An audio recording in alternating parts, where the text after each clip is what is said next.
Africa, a quiet rebellion is raging. At the center of it all is a young soldier with revolution in his voice and Thomas Sankara in his blood.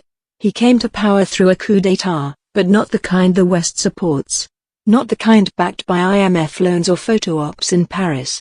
In just months, he did what few African leaders have dared to try: expelled the French military, tore up military agreements, cut ties with Western financiers, and called out decades of neocolonialism masked as freedom. To his supporters, he's the second coming of Thomas Sankara. To his enemies, he's a dangerous insurgent with a Pan-African agenda. And now they call him dangerous. Ibrahim Traoré isn't just changing his country, he's challenging the global order. And in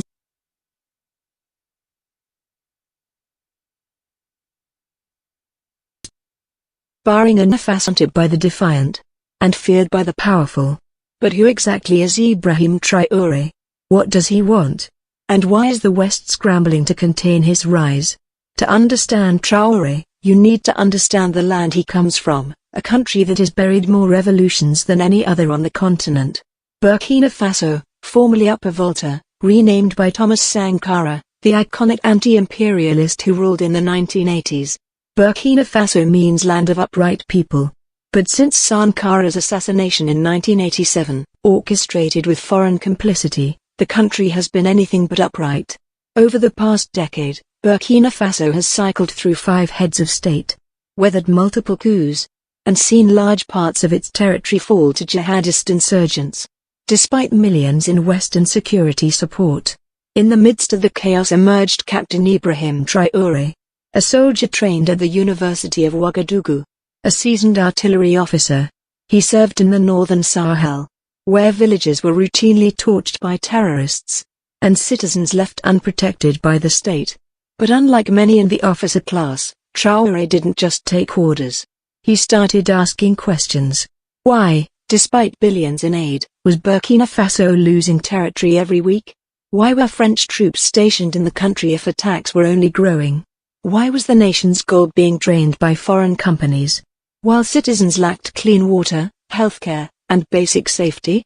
No sacrifice will be too great to take this country out of the situation in which it finds itself. So our commitment is for a return to peace, and our compass will always be the people. This wasn't just a coup. It was a declaration of disobedience. Traoré framed it as a rectification, a correction of the previous military administration led by Paul-Henri Damiba, who many accused of being too cozy with the West, and too hesitant to break colonial ties. With no background in politics, and no financial elite behind him, Traoré leaned on something much older, Burkina patriotism, and the spirit of Sankara. He began echoing Sankara's speeches, nationalizing the narrative, urging youth to rise, not with weapons, but with tools, imagination, and hope.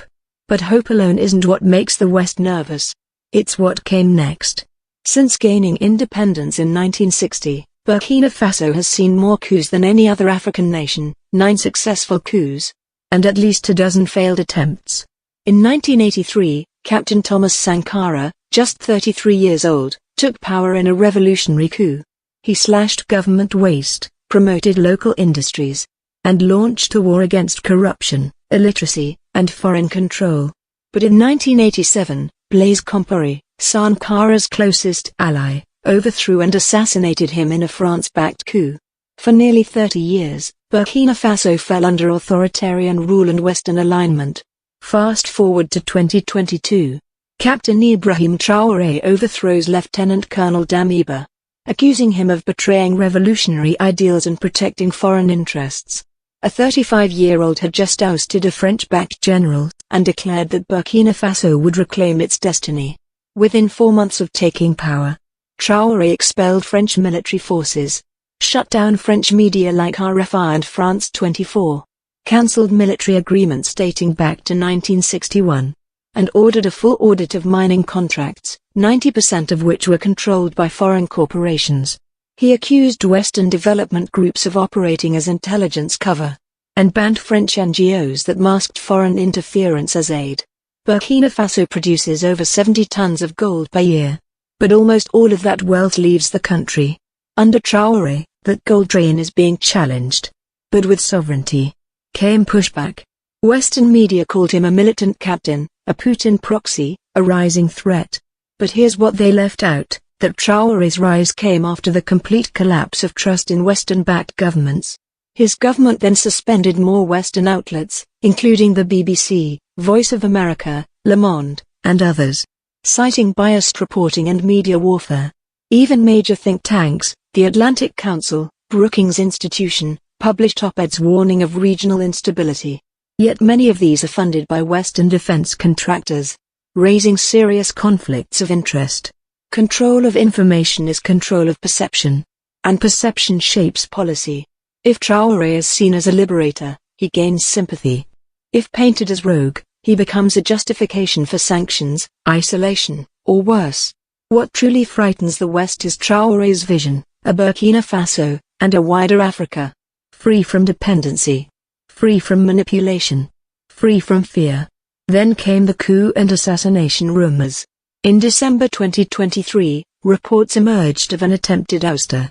U.S. surveillance increased over Ouagadougou. Burkina Faso's elite guard tripled in size. When AFRICOM's General Michael Langley accused Traoré of diverting gold to fund security, the government rejected the claims as imperial propaganda, and released a public audit. In response to suspensions by ECOWAS, Burkina Faso, Mali, and Niger formed a new alliance, the Alliance of Sahel States, focused on mutual defense, sovereignty, and regional integration. Over 50,000 civilians volunteered for national defense forces. Burkina Faso is no longer asking to be saved. It is standing to be sovereign. So the question remains, can the West tolerate an Africa that thinks for itself, that governs itself, that defines itself? Before Sankara, before Traoré, there was a dream of a United States of Africa. That dream is rising again.